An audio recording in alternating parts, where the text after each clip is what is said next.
Welcome back to another episode of the Marketing Quacks podcast. I'm your host, Ryan Dozer, and if you're new to the show, the mission here is to expose the quacks and gimmicks in the marketing industry while featuring some great marketers and entrepreneurs along the way. On this episode, I was excited to have on Aaron Makelky. Now, Aaron is actually a high school history teacher, but he's also an AI educator and AI consultant. He has a pretty good following on TikTok and other social channels talking about AI and the latest and greatest. So this was a really fun conversation, diving into AI, nerding out about content creation, and so much more. So I hope you enjoy this episode.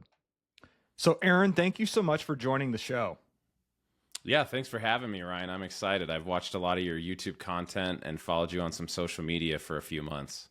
Yeah, I respect that, man. Same to you with your TikTok and all you got going on there. So let's just do a quick intro of who you are and what you're doing. Yeah, I'm Aaron Makelky. I'm a teacher by trade and a coach. I got out of being a head football coach about a year ago exactly. Told my wife I don't know what I'm going to do instead, but try the entrepreneurship thing and just take the amount of time and energy I put into coaching football the last 14 years and see where it goes in the business world and what skills I can build while I'm doing it. So I'm still a high school world history teacher, but I have an AI consulting business and a few kind of side projects that have come out of that, and just learning how to use technology and then make that accessible for average, normal people. Yeah, so instead of teaching football, you decided to go ahead and teach AI. I love that. Yeah, I get fewer parent complaints as an AI consultant. That's very true. So talk about your experience then as an educator and kind of transitioning into that AI consulting role. Yeah, I mean, I just realized that there's people that want to know what you know, but you have to have a platform to share that, paid or free. And I guess the weirdest example is my wife really encouraged me to get a TikTok, and I wasn't even a social media consumer at all. And I said, okay, for 1 year, I'll just try TikTok. And my 7th video I ever made with some coaching from my students, they kind of showed me how to frame the shot and they picked the music, and I didn't know what I was doing. And it blew up and got a bunch of views. And then I guess you just got to keep making TikToks if you have one that goes viral. What was the topic of that video? I'm just curious. Yeah, it was called My Students' Phones. And we just had this idea to visualize how many notifications high school students get in one class period. All my students set their phones out on a table face up, and so there's probably 18 or 20 phones. And then we did a time lapse that speeds up all the little dings and flashes on their screen. And people said it was like modern art, and it was like, oh my gosh, think of their brains. And we didn't even know what we were doing, but we just captured something cool, and the algorithm liked it. That is a really good content idea if you explain that. So I want to talk about some of the marketing strategies that you're starting to use now to build your personal brand on TikTok and other mediums. What are some of those strategies that you're kind of diving into here to scale things? Yeah, I mean, the first one it sounds obvious, but so many people don't do it, is just make content and be consistent and get your name out there on different platforms. That was the first one I had to learn. I always did things kind of in the dark. And then I realized, well, if I just wrote an article about what I did this week and documented it, or took a video of what I'm already working on and just made it sit on YouTube or TikTok or Instagram, that people are going to find that and say, oh, wow, that taught me something. I didn't know how to do that. So just getting consistent. I try to do a TikTok and an Instagram reel a day. I try to do 2 text-based posts on X, Threads, and LinkedIn. I'm not perfect. But then what you can do is experiment and say, what is getting views? What is getting engagement? What are people asking for in the comments? And then you can get kind of tactical with it and say, wow, I keep hearing this. I'm going to just go do a whole new video series on that one thing I keep hearing. And what I've tried to do is develop content pillars, because some of my stuff is funny. It's kind of culture and slang. And then some of it is technology, AI tools, how to write with AI, how to study. And so I just think of it like putting out feelers around different things. And when it reverberates and does well, do more of that in different contexts.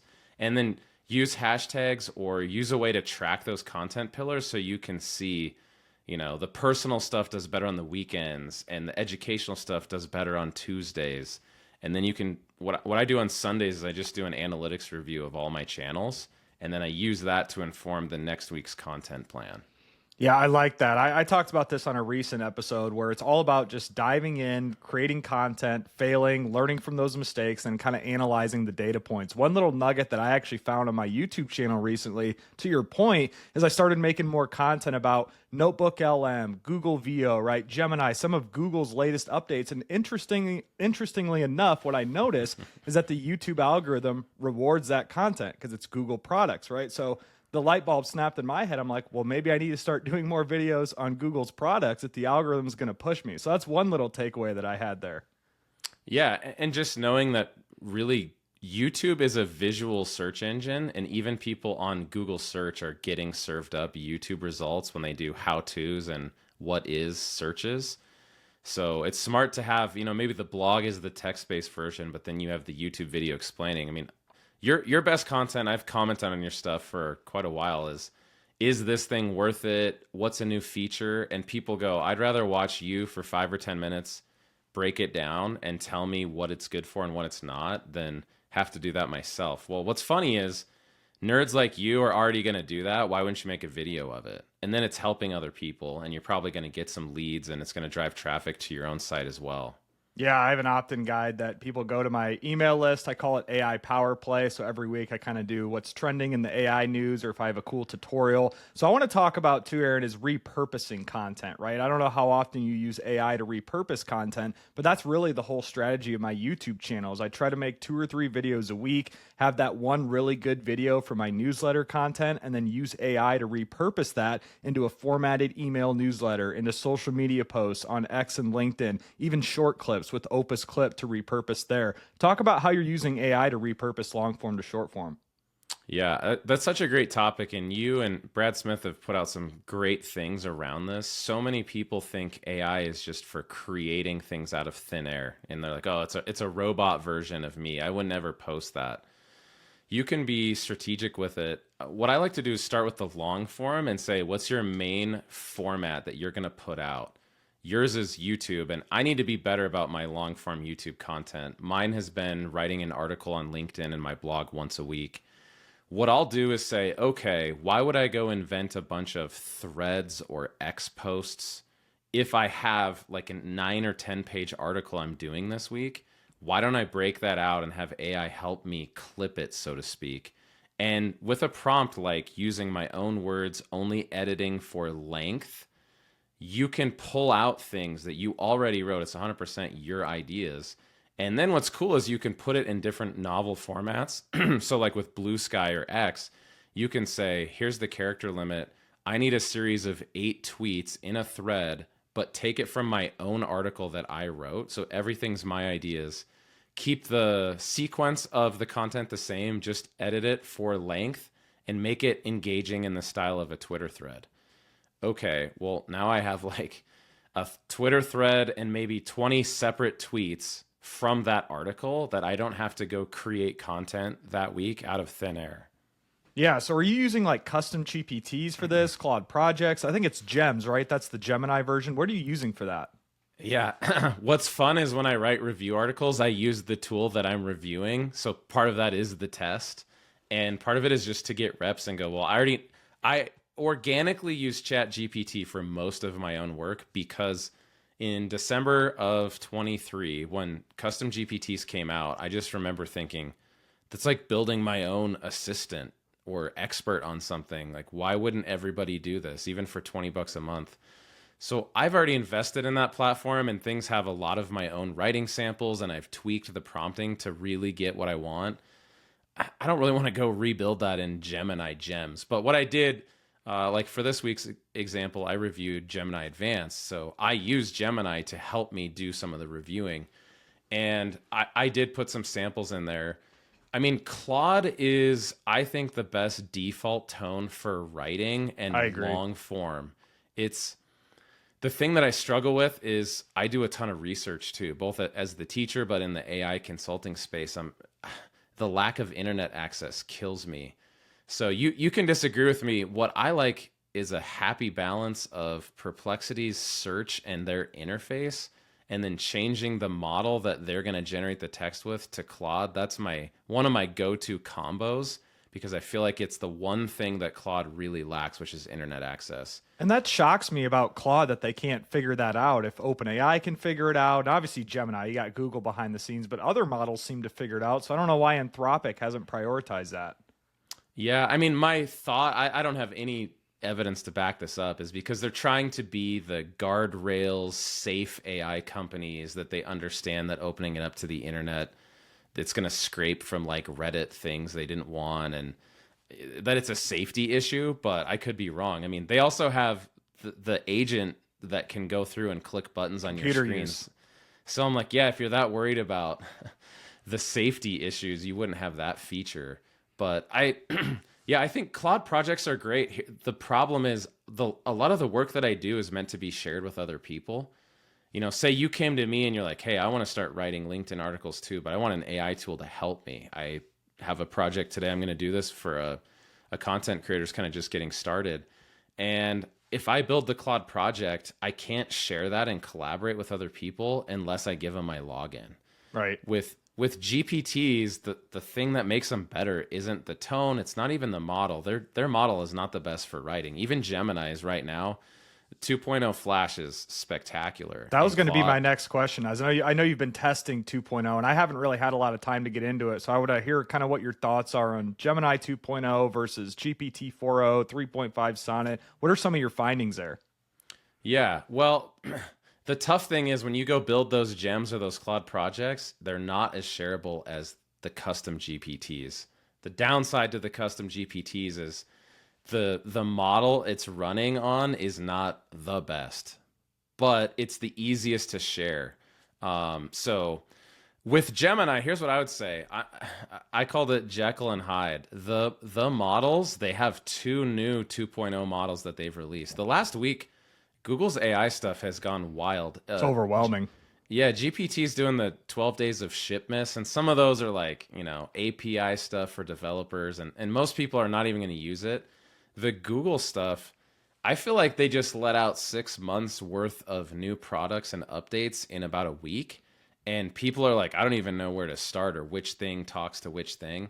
Their strategy behind that, and ironically, I think their marketing has been pretty bad because people don't even know, like, what is this and what are you doing? But here's what's wild. In my experience, their models are probably the best ones out there right now. I would put it a little bit ahead of Claude for writing and just the default tone. If you're doing a simple, like, one sentence prompt and you want to get something human back or help organize some thoughts, Gemini 2.0, they have two different versions of it.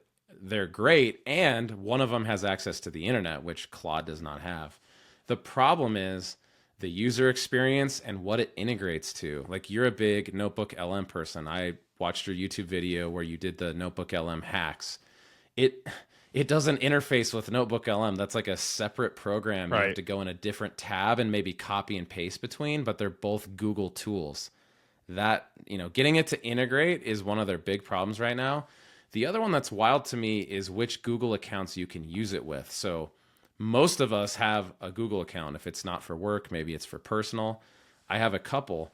All of my important documents are in my school Google account. Well, my school's Google workspace does not allow Gemini. So I can't use any of those tools, Notebook LM, Gemini, any of that. Well, that's where all my documents are. So when they say it integrates with Google, I hope your boss lets you use it because I can't. Well, I have my own Google workspace domain that I pay for.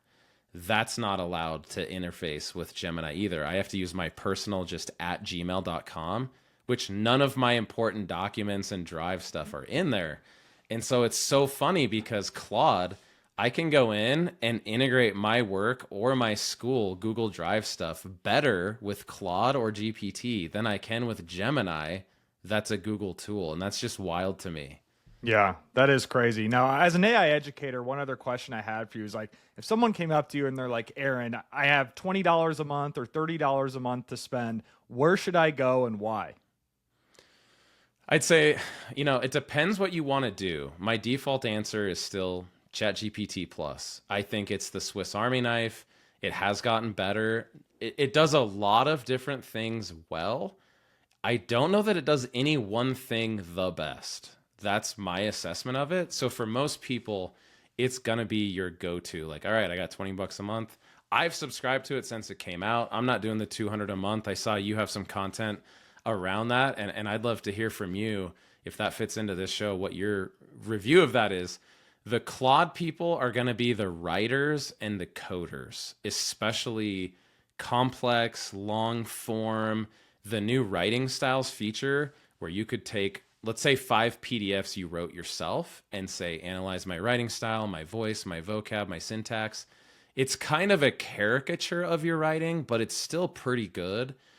That would be the Claude people. And I'm not a coder, but I have students and friends and people I've collaborated with, and they're like, man, the coding and the artifact view of Claude is worth it for them, but you don't get the internet access and the search, which leads me to Perplexity. If your primary function is research, so academic stuff, if you're doing some kind of writing where you need to go find a bunch of sources, that's where Perplexity comes in. And I know you haven't been super hot on it being worth the 20 bucks a month. I think for researchers and academics, Perplexity is worth it because Search GPT is still not great and Claude doesn't do it. Gemini is just so new at that. Their deep research feature is really intriguing. It just came out a week ago, so we still don't even know how good it is. But I would go in that order. I'd go GPT for most people, Claude for writers and coders, Perplexity for researchers and academics. Yeah, I completely agree with that. And I want to touch base on what you said about the Pro versus Plus. So my analysis of that whole thing, Pro only makes sense, in my opinion, for really big super users, people who are in the weeds of coding, developing apps. And it's actually a really big deal for Sora users. If someone's like a power user of Sora, there's way more access you get with Sora than you do on the Plus version. But for most people, $20 a month for ChatGPT Plus is still worth it. You also get unlimited use for the Pro. Like, there's no limits at all. You can just use GPT 4.0, 01 until the end of day and not worry out of the usage limits like you do in GPT Plus or even the free version. Here's one of my questions. I don't know if you know the answer to this, Ryan, but how does that work with the Teams accounts where you could have, say at work with GPT, you could get the 5 people working together collaboratively. Does that work with the Pro, or is that now on top of the Pro, you also have to pay for that? I'm not sure about that. I should have looked into it. Okay, because I wasn't sure. I thought, the Pro users are probably working with other Pro users at their organization. And I was curious how the collaboration tools would work. I mean, my thought is most people wouldn't even be able to get their money out of that. And so maybe their idea with making that a product is like, well, enough people will pay the monthly recurring revenue that can't even possibly use it that much that it's just going to scale better for them price-wise. I don't know. I'd also have to believe they're making a lot of money on the back end with API calls. Yeah, and the Sora thing, the version for the $20 a month is so gimpy that I feel like they're trying to nudge people up, like you said. For sure. If you really want to use Sora to create video content for more than little 5-second clips at a time that are 480p, it's not really usable. And so maybe they're trying to nudge people up and like price anchor them up to the $200 a month plan, which for my personal use, I don't have any interest in that. Yeah, me too. I'm not a diehard graphic designer or videographer or anything like that. And I think Google VO is a force to be reckoned with too. They just had that big VO 2 update. I still don't have access to it, unfortunately. I've tried to go through the wait list and all that. But one thing I think a point that people aren't hitting hard enough with VO versus Sora is YouTube. Google owns YouTube, right? Or Alphabet owns YouTube. Well, think about all the footage on YouTube, right? You know where I'm going with this, right? We have drone shots in every city across the country. We have time lapses of oceans and all these beautiful cities around the world. Well, instead of just, trying to hire someone for thousands of dollars to do that like we would have to before, you could just go to Google VO, type in a text prompt. I want a drone shot of Paris, France at night, right? Well, then it can repurpose all the existing YouTube videos into an AI generated video with VO. And I think Google owning YouTube with VO, comparing it to Sora, is a huge deal that I haven't heard a lot of people talk about yet. Yeah, and I think the idea people have used those tools, say the stock photography and stock videography is dead, because why would I go scroll through your clip art to try to find something I want when in one sentence of a text prompt I can get it exactly how I want, even 10 different variations of it, and pick the one that fits the best. It's just that people don't know how to do that yet, or don't even know that it exists, which is why, your content and a video on YouTube teaching us how to do that would be super helpful. Yeah, once I get access to VO, that's my plan, of course. But what other AI tools have you been dabbling in, Aaron, besides like the main players of ChatGPT, Claude, Gemini? Are there any other AI tools that you've, liked recently or that you're diving into? Yeah, that's a great question, Ryan. I'm big on what other mediums can you use it through besides just text-based prompting. I think one of the biggest limitations with AI tools is people think it's a chatbot that I type in a box and it types back. The voice conversation interfaces are really intriguing to me. I mean, Google has a great commercial that I've seen where the people are just talking to Gemini, and I've even heard people out in the real world, not the online space, like, I didn't know you could talk to AI. And people realize, oh, for brainstorming, that is way more conducive to just talking and listening than it is to typing back and forth in a chat box. Some like translating things that you can do with that. In the education world, we'll have a student that moves in and they speak no English, and they drop them off in your class and they're just like, teach this kid 11th grade world history, but they don't speak English. Okay, well, there's so many different AI tools now, and I love to just play with those. And then I'll ask the student, like, how good was that translation versus Google Translate on your phone? And you can even do things with advanced voice mode where it can change tone. So just to be funny, I'll tell it to like scold a kid angrily in their language, and it's like, whoa, the kid hears that in the voice, and they're used to the default translate that's just a generic tone. That's a cool one. Yeah, the image world is really interesting to me. I was on the Midjourney train back when it was just in Discord, and you had to have a bot in your server. And I mean, I've seen people just come up with wild stuff, and that's really intriguing to me. The one that I've worked on the most is just, I think custom LLMs are the future, and businesses, even entrepreneurs, but small and medium businesses are realizing you might have gone for an offshore person to help do document processing or a marketing plan, and they're realizing you could have an LLM that helps you with that, or even build some agents that can do that for you, that are very specific and trained on your SOPs and your documentation. And as long as you can find ways to get around the privacy issues, which is why like building your own llama model and running it in-house solves that. That's a really interesting area that I've got to play with and do some projects with other people on. And I envision a future, here's the example I'll give, like law firms that practice a specific type of law will have a custom LLM trained on all their documentation that's totally secure. And they'll say, wow, for a couple $100 a month, that thing is better than our best lawyer. And it never sleeps, it never complains, it never shows up to work late, it never quits. And like a clinic, let's say a skincare clinic, all of your documentation and your treatment plans and your patient records into a knowledge base, and you have your own custom LLM. I really think that's the future once people figure out how to do that and make it scale. And I know some companies already are doing their own enterprise LLM versions, right? But I do agree with you. And you mentioned agents. I think that's the big buzzword going into 2025 for sure. At least in my opinion, I think the average person or people in corporate America, especially positions like, receptionist, data entry, like all these menial tasks, people have no idea about the power of AI agents. And I personally believe it could wipe out probably a fourth of white collar jobs. That's probably being generous in my opinion. So as an educator, Aaron, I'm curious, how are you teaching your students to, I guess, use AI, not be afraid of it, but at the same time saying, hey, you have to know this or you will fall behind? Yeah, well, and it's interesting because I'm a history teacher, but I'm the history teacher who's obsessed with the future, because what's the point of knowing all this stuff besides winning a trivia contest? So let me ask you this as a history teacher then. What would you compare kind of the AI boom in late 2022 with ChatGPT to, I guess, another historical time? Yeah, people love to compare it to the calculator. I think that's a terrible comparison. It's a general technology. Like, what's cool about it is the people who put things out, let's take Notebook LM. They don't even know what you're going to use it for as the end user. They just built it and ship it to you, and they're like, you play with it.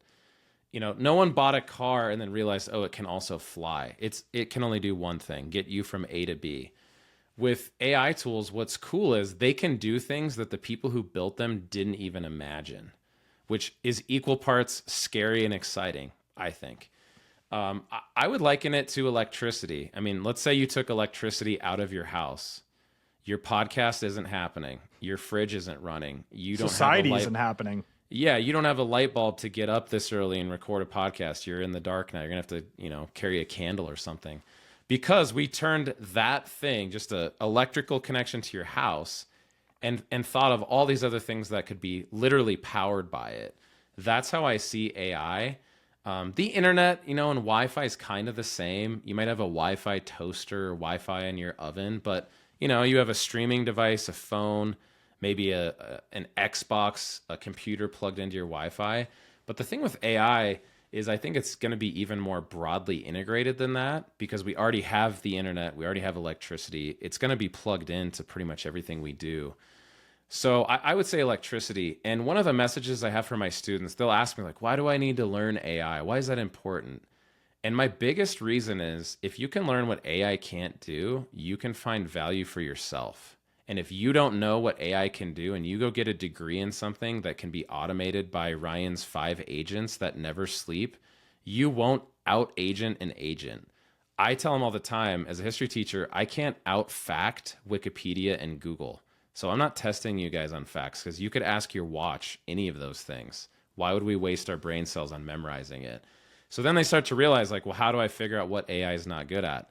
You have to play with it and use it in areas that you know what you're doing. And then you see its limitations and go, okay, there's space for me there to be an expert at something that I won't get replaced by. Which is so funny, because back in the day of my history classes, it was all recall, right? It was read a textbook, memorize these facts, memorize this. And now thinking back, it's a complete joke. So I completely agree with you that critical thinking really is the only way forward. Okay, as an entrepreneur, have you ever not looked something up when you had a question? For sure. And I tell people all the time, we have to have an AI first mindset now. Okay, imagine how many kids right now are sitting in history classes and they're like, I don't know what year that was. And the teacher goes, well, then you get an F on the test. You can't Google it. You can't ask ChatGPT. You can't ask your watch. Okay, everywhere else in the world besides in the classroom, your boss or coworker would be like, dude, look it up. Why wouldn't you? You're dumb not to look it up. But in school, we say you're dumb because you can't look it up.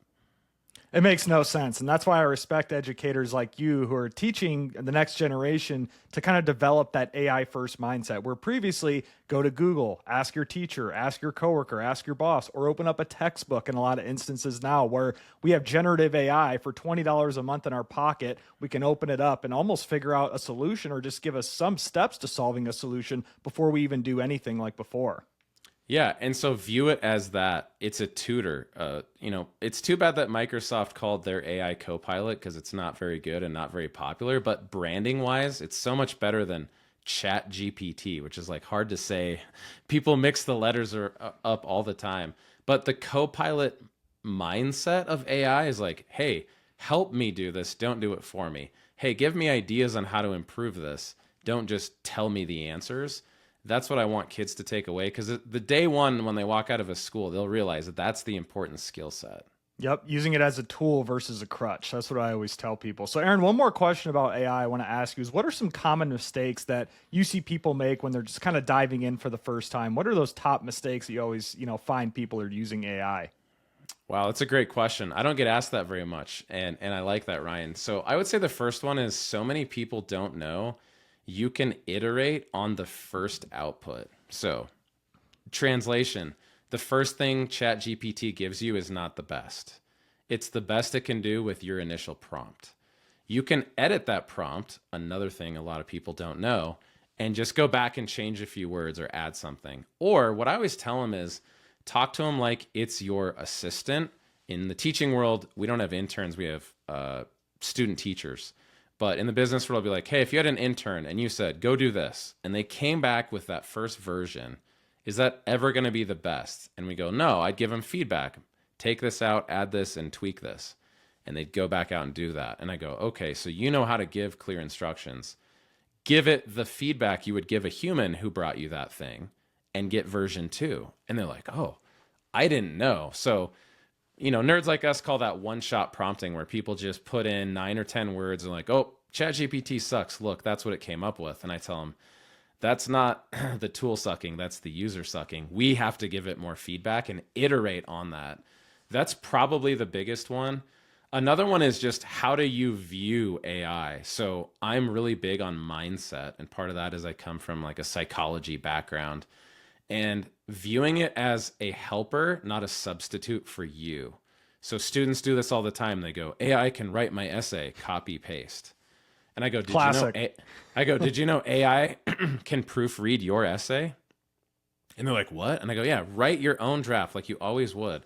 Throw it into ChatGPT and say, you're an expert world history teacher. You want your kids to write on an 11th grade level. You want them to cite evidence from this PDF that I uploaded, and you want them to explain that evidence in a detailed way.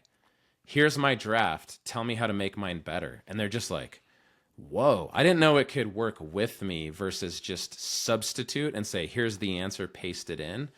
Same with ideas. I mean, one of the things it's best at is brainstorming. Ideation. Yeah, and like if you ever sit at a blank page and go, I don't know how to write my email sequence or my essay or this email to a client, it's like, ask, even with voice mode, say, here's what I'm trying to do. Give me 5 ways I could start it. Give me 3 different intros I could write for this. And the cool thing is, just like when humans come up with original ideas, most of them suck. But if I asked for 10, 7 of them are bad, 2 are good, and then 1 is like, oh, that's amazing. I'll go with that. Instead of just saying, write a hook, give me 10 different hooks. And then I give it feedback and say, give me more like number 8. Okay, I didn't just substitute the first thing it did for my own thinking.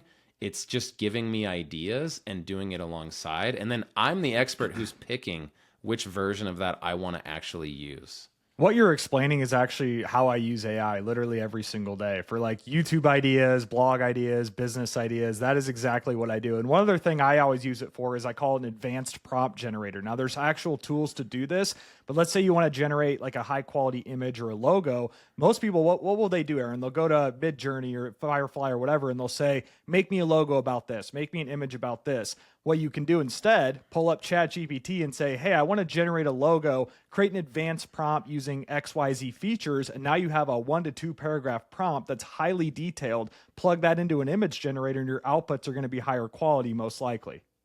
Yep.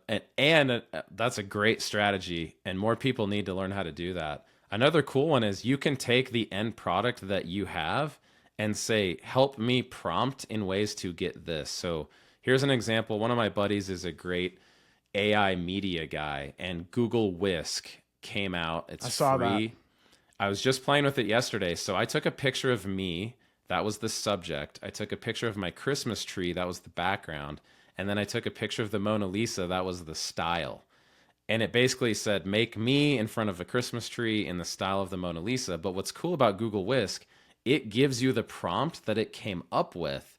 And I'm reading this, and it's like a solid paragraph long, probably, 250 words at least, describing me and my beard and my jacket. Well, here's what's cool. If I want to get high quality image outputs, I have to learn how to prompt in that level of detail. And I can see like every one of those phrases is a lever that's pulling something to get a different output. And so you can take things like a logo and anything with the vision capability, say, describe this in a really detailed way as an advanced prompt so that I could create logos like this. And that's where people go, I didn't know you could be so detailed. I didn't know it could handle all of that context. And then they can go, once you model it, that's like one of the coolest things. Your YouTube channel is a great example. People go, I didn't know it could do that.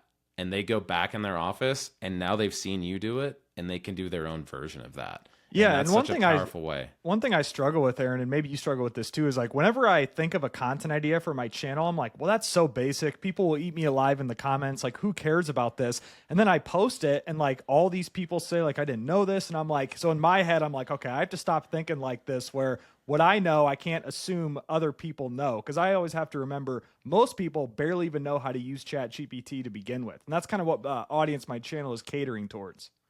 Yeah, and you also realize your LinkedIn and X circle ends up being people like you that are More the technical. newest, yeah, the cutting edge Google update from 2 minutes ago. I already have a video on it. And it's like a race to do that. Okay, go walk down the street and the small business owner that has like a windshield repair shop goes, "What's ChatGPT?" Okay, he doesn't need the newest thing. He needs the basics and the fundamentals and just some use cases that interest him. I mean, I had somebody last week say, "Who's Claude?" Like, not what is Claude. They're like, who's Claude? And Most they thought people it don't was, even know what Claude is. yeah, they thought it was a person. And I'm like, my LinkedIn algorithm makes me think I'm dumb because I don't know how to code in Claude artifacts. And then like the teacher next to me at lunch is like, "Who's Claude?" And I realized like, okay, there's way more of those than there are people, on X or YouTube that are nerding out like me. And that's who you can help. And that's the bigger market share right now is True. the middle people are the ones who've like, I've heard of it, I've played with it. And then there's still ones like, I don't even know what that is. I've never used it. Yeah, completely agree. So, Aaron, I want to talk about marketing quacks now. This is the Marketing Quacks podcast after all. So, what are some marketing tricks and gimmicks that you have seen people do, whether it's in the education space, AI space, content creation space? Who are those biggest quacks for you? Yeah, man, I got some of these. I love how you end your podcast with these. I think one in the AI space, I call it shiny thing syndrome. Guilty sometimes. Well, but there's some depth to your stuff. I did we'll call it a training, and it was literally just slide after slide of tools, apps, ideas. And they're just brain dumping these things on me. And I'm like, but what's that good for? How would I use that? What makes that different from the other ones? And you just get overwhelmed by all the different apps. So I hate those YouTube videos that are like 50 websites you should know. Okay, I'm not using 50 websites. Give me the one best one for SEO and then give me a tutorial on how to use it. Don't overwhelm me with volume. That's one of the biggest quacks that I see. Here's one that's on social media and YouTube a little bit, but the thumbnails that don't match the content. I don't know what it is about my brain, but if I see a thumbnail, it makes me want to click your video, and the first probably 5 to 10 seconds are not related to that, I'm off of your content. There's a TikTok creator that every one of the thumbnails that he puts out is like this really intriguing thing, and then literally none of the video, not one frame, confirms what the thumbnail was. And I was like, man, that is so deceptive. And I immediately just unfollow those people. So I hate the thumbnail doesn't match the content. And I think it's got to match it quickly. Like, if the thumbnail is you on a beach and the first 5 minutes of your video is you at your desk, I'm not watching that. Because there was something about the thumbnail that made me want to know, like, what are you doing there? What's going to happen next? And that one drives me crazy for sure. Yeah, most creators I've realized are extremely deceptive in their tactics. And one thing I always find too, and there's a couple creators that are notorious for this, is they'll always do videos about this AI tool will change everything. This AI tool will get you to rank one overnight. And it's like, it's a white label ChatGPT that they have an affiliate link or they're involved in equity in like this SaaS tool that they just white labeled from somewhere else. And I'm like, the average person has no idea what this is. So I can understand why it's appealing to people. And I'm like, God, man, that is such a gimmick when people do that. Yeah, definitely. And not being transparent about that. If they don't say my link, I get a kickback for you signing up as a paid user. That's definitely one. Well, what I mean by that, I guess, is they always try to say like this AI SaaS tool is revolutionary. It's like $50 a month, AI blog writer. And I'm like, guys, just pull up a custom GPT, set your parameters for $20 a month, not to mention all the other features you get with ChatGPT Plus. You'll get more usage in addition to that. So really a lot of these AI SaaS tools are scams, in my opinion, unless you're like a complete beginner or don't even know how to open up ChatGPT. That's really where I see that. Yeah, well, and that, what kind of person signs up for those is the one who doesn't have the fundamentals of using AI because they think, oh, it can write blogs for me. It can automate that. And I was like, yes, so can all of the frontier models if you just give it a prompt. You don't even have to make a custom GPT. That's a huge one, yeah. And another one I was going to say is I think it's really deceptive when people play things up as game changers and revolutionary just in general because there are technologies out there, but the thing that I see is the gap between what we can do and what people actually know how to use. That's the sweet spot. And so I don't try to be that, You know, the thumbnails like the crazy face or the thing. Some of those are cheesy. Even some that I've done, man, I kind of cringe at myself. But I think trying to be the hype person, and they're trying to get clicks and go viral. And I'm more into the content creators like you, Brad Smith. I try to be this guy in my space. Is like, I'm going to teach you how to do the thing you clicked on here, and I'm not going to get 1 million views. The average American isn't going to watch my stuff, but the teacher who wants to learn how to do this thing with this tool, it's really specific and it's all just valuable content. And I don't care if I get 100,000 views, I'll get like 5 emails that follow up and want me to help them. That's the value that I provide. I'm not trying to, get 1 million subscribers and make YouTube ad revenue off my content. I mean, yeah, that goes back to the quality versus quality of an audience argument. I always tell people I'd rather have 10 people that are high quality watch a video, subscribe to my email list, or engaging, following up with me than 1,000 or 10,000 people who just viewed my content. Because let's be honest, those people probably aren't going to buy anything from me anyways, or, follow up with me for future things. And I think that's a misconception that a lot of people have in marketing. They just want the eyeballs. They want to go viral, but they don't understand the actual quality of those eyeballs. Absolutely. And those broad categories of the viral stuff are so crowded. It's actually easier to compete if you can be the AI tool for the entrepreneur who wants to learn how to do AI agents. Okay, there's not much content out there. There aren't millions of viewers either, but the few viewers that there are, you can be the leading expert and get, 10% of them engaging versus if you just said, here's AI agents. Okay, there's so many other videos to compete against, and it's so broad that people aren't going to connect with that. So I think going narrow is always a good strategy. And you've taught me some of this too, is like, okay, then optimize for the search terms that you're trying to show up in. So many people don't understand how to make their marketing content SEO optimized. And one of the things I wanted to mention is that also applies to social platforms. Like people are using Meta to search on Facebook and Instagram, the AI tool. On TikTok, I've had a lot of videos that are like 98% search traffic. And it's because you put the question in the copy and you make it a what is or how to, just like you would with a YouTube video. And if you can find those trends on platforms that fit your context, you can really wrap your content in an SEO friendly way. Yeah, that's a really good point. So, Aaron, I want to wrap this all up here. Any final notes that you have just for the audience on, marketing advice, AI advice, educator advice, anything that we talked about in this episode? Just kind of wrap this up here. Yeah, I would say an overarching theme is you should be learning the fundamentals of these tools. You don't have to be an engineer or a tech person. I'm not at all. That's actually the coolest thing about AI is it has such a low barrier to entry in terms of tech. If you can write sentences, if you can talk, if you can halfway decently spell, you can use them. So there's no excuse to not be learning that from a skill standpoint. Another one is just be tool agnostic. So if you can build the skills and then your favorite tool doubles in price or goes away, you should be able to go, from Claude to Perplexity, and you're still good at prompting. You're still good at iterating. So worry more about getting good at the tool than which tool you're on, because none of them are bad and they're all getting better every day. The other one is, I think, just find some people and train your algorithm to give you the content that you want. So let's say for you, I just connected with you on LinkedIn recently. Okay, I've never seen your stuff come up organically. I'm going to go back on your posts and like the last 10 things you did just because I want more of that organically served up to me. So that content now is going to inspire mine, or I'm going to see you once a week in my feed. That's one of my favorite little tips that you can do in terms of marketing. Like if you need inspiration, go follow 10 people in that niche and like all of their stuff, and you're going to start seeing it all the time. Yeah, for sure. I like your point about tool agnostic. That's a pretty big point as well. So, Aaron, where can people find you online for more info?